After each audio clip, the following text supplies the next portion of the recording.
पश्चिम बंगाल के पुरुलिया जिले में साधुओं के एक समूह को कथित तौर पर भीड़ द्वारा पीटने का वीडियो सामने आया है।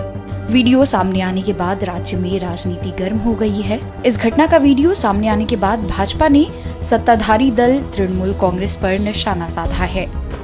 वहीं तृणमूल कांग्रेस के नेता भी इन आरोपों पर भारतीय जनता पार्टी पर सवाल उठा रहे हैं। भाजपा के आईटी सेल प्रमुख अमित मालवीय ने एक वीडियो शेयर करते हुए सोशल मीडिया प्लेटफॉर्म एक्स पर लिखा, पश्चिम बंगाल के पुरुलिया से बेहद चौंकाने वाली घटना सामने आई है।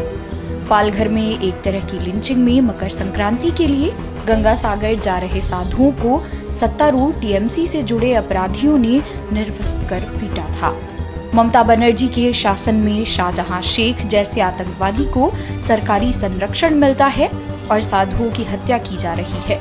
पश्चिम बंगाल में हिंदू होना अपराध है। इस ट्वीट के बाद सत्तारूढ़ पार्टी की नेता शशि पांजा ने भाजपा के अमित मालवीय पर हमला करते हुए कहा कि भारतीय जनता पार्टी महत्वपूर्ण मुद्दों के सवालों को जवाब नहीं देती और इन सवालों को जवाब नहीं देने के लिए वो इसको ढकने के लिए कुछ और सवाल करती है औरों के प्रति और राजनीतिक दलों के प्रति। भारतीय जनता पार्टी के जो आईटी सेल के इंचार्ज हैं अमित मालवीय, जो पश्चिम बंगाल के भी भारतीय जनता पार्टी राजनीतिक दल के को इंचार्ज हैं यहाँ पश्चिम बंगाल के, उनके आईटी सेल विंग, उनकी जो आईटी सेल के जो उत्तर प्रदेश की शाखा है, वहां के कुछ कार्यकर्ताओं को देखा गया है, उनके विरुद्ध एक संगीन आरोप है कि उन्होंने बलात्कार किया।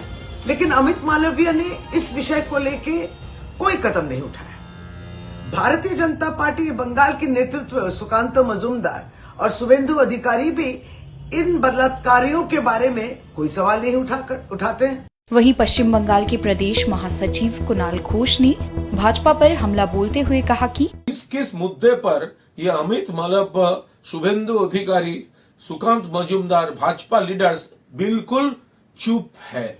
अब देखिए, गुजरात में Bilkis Bano case, rape case, murder case, ये परिवार को एकदम खत्म कर दिया। तो वो बिल्किस बानो केस में 11 जो प्रूव्ड कन्विक्टेड जेल में थे, उसके लिए जेल के दरवाजा खोल दिया ये भाजपा वालों ने, और उसका रिसेप्शन भी दिया, फूलों से बाहरों से रिसेप्शन दिया। सुप्रीम कोर्ट ने बोला ऐसा नहीं चलेगा, पूरा 11 जो ये रेपिस्ट है उसको फिर जेल में जाना पड़ेगा। इसके ऊपर एक तो 11 को अभी तक पता नहीं है, दूसरा इसके ऊपर ये अमित मालवीय का कोई टिप्पणी नहीं है। अभी तो पूरा मुंह में पूरा चुप, शुभेंदु चुप, सुकांतो चुप। वहीं उत्तर प्रदेश के उप मुख्यमंत्री केशव प्रसाद मौर्य ने तृणमूल कांग्रेस पर हमला बोलते हुए कहा कि पश्चिम बंगाल अराजकता की आग में झुलस रहा है।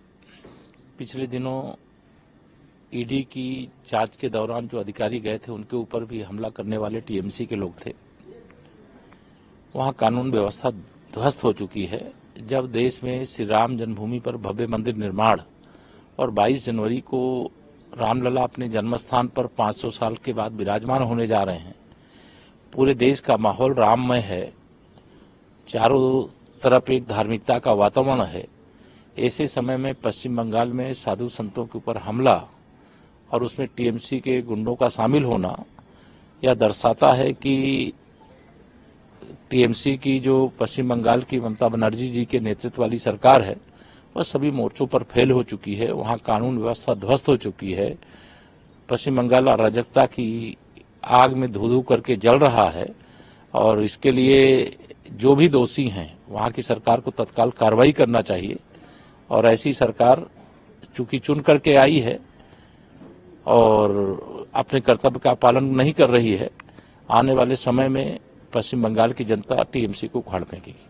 भारतीय जनता पार्टी के नेता मुख्तार अब्बास नकवी ने भी तृणमूल कांग्रेस पर निशाना साधते हुए कहा कि देखो, ये अभी तक एक के बाद एक जो इस तरह की घटनाएं होती हैं, जो साधु हैं, संत हैं या जो आम आदमी भी हैं, उनके साथ जिस तरह का, चाहे पश्चिम बंगाल हो या कई और राज्य है, इस तरह का जो क्राइम दिखाई पड़ता है, कम्युनल क्राइम जिसे कह सकते हैं, क्रूर क्राइम जिसे कह सकते हैं, वो उसको जो है वो पश्चिम बंगाल की सरकार हमेशा उस पर पर्दा डालने की कोशिश करती रही है।